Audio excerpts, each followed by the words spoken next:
Hello students. Today we will discuss scene-wise summary of Tughlaq. Tughlaq, a famous play by Girish Karnad, as I told you. The scene first opens in front of the Chief Court of Justice in Delhi, where a group of predominantly Muslim citizens share their views on the political climate of the region. The few Hindu citizens are also involved in their casual exchange of dialogues. They discuss in detail the policies of the Sultan and their several implications. Tughlaq's benevolence to Hindus is critiqued from various perspectives. Tughlaq announces the proposed shift of capital from Delhi to Daulatabad since Daulatabad had a majority of Hindu population. He projects his magnanimity towards Hindu and appropriates this quality as a political strategy. This decision of his is constantly viewed with disfavor by many of his Muslim subjects. His whimsicality and idealism are openly condemned. Aziz, the foil to the character of Tughlaq, is also introduced in this scene. He appears in the guise of a Brahmin and he wins a case against the Sultan himself. This is a parody of the Sultan's declaration that he can also be acquitted in the court of justice. Aziz traps Sultan in his own nose. He wins the game that the Sultan had started in a fit of ambitiousness. Aziz and his close associate Ajam are then seen shifting their attention towards making money by deceiving people on their way to Daulatabad, the new capital. The scene second shifts from the public space of the court to Tughlaq's chamber in his palace, where he is seen playing chess. The game of chess is a powerful symbol in the play, which could be perceived as symptomatic of the Sultan's alienation from his surrounding. In most of important scenes, he is found to be isolated from the rest of his kingdom and passionately involved in the game of chess. Tughlaq's stepmother reprimanded him for his recklessness in matters of his own security. She rebukes him for not initiating action to counter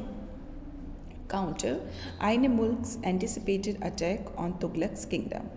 Muhammad Nazib, the politician, and Ziauddin Barni, the historian, two important acquaintances of the Sultan, are introduced in this scene. They offer different perspectives on a single issue and therefore represent conflicting points of view on political matters. While Najib is rational, pragmatic, and a shrewd contriver, Barni is full of human sympathy and concern for the Sultan and his kingdom. Najib is a man of action, whereas Barni is a man of forethought and restraint in courtly matters. Najib is actively involved in plotting and contriving political strategies and plans for the Sultan. Tughlaq's crime of parricide is mentioned in this scene, and his insecurity and eccentricities are referred to. He murders his own father and brother for the cause of the realization of his political ambition.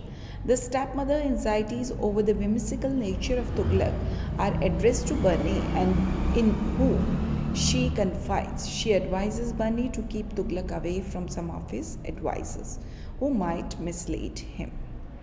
Scene third. In this scene, Sheikh Imamuddin meets Tughlaq in Delhi, and his meeting turns out to be a strategic point in the play. He is the harshest critic of the Sultan and his policies. He openly accuses Tughlaq of parricide and inflames the hatred of his opponents. He is considered to be the chief agent in stirring the fires of discontent in the kingdom.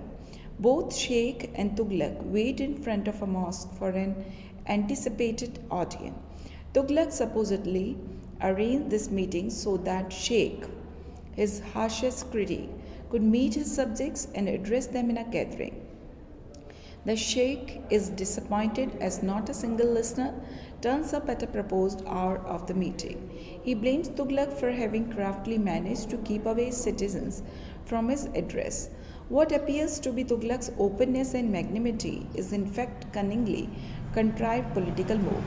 Sheikh accuses him of being un-Islamic and of challenging the central tenets of the religion. Both of them engage in a twitty repartee justifying their own positions. Towards the end of the scene, Tughlaq convinces Sheikh, whose physical attributes resemble those of his to go counter Ain Mulk's attack in the guise of the Sultan. He purportedly requests him to act as a messenger of peace. The rationale for his weighed decision, in Tughlaq's opinion, was that Ain Mulk will never proceed when he sees the Sheikh, a holy man, conveying a message of political compromise.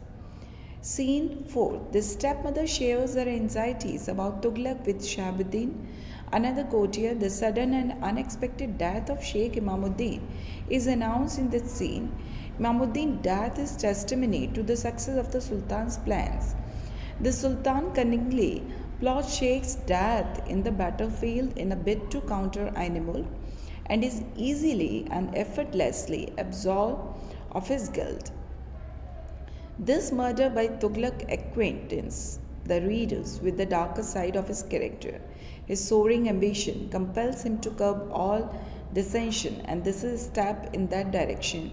The actual reason for Sheikh's death in the battlefield and the Sultan's hand in the murder is explained in some detail by Ratan Singh, who narrates the events to Shahabuddin and says that it was cleverly conceived murder.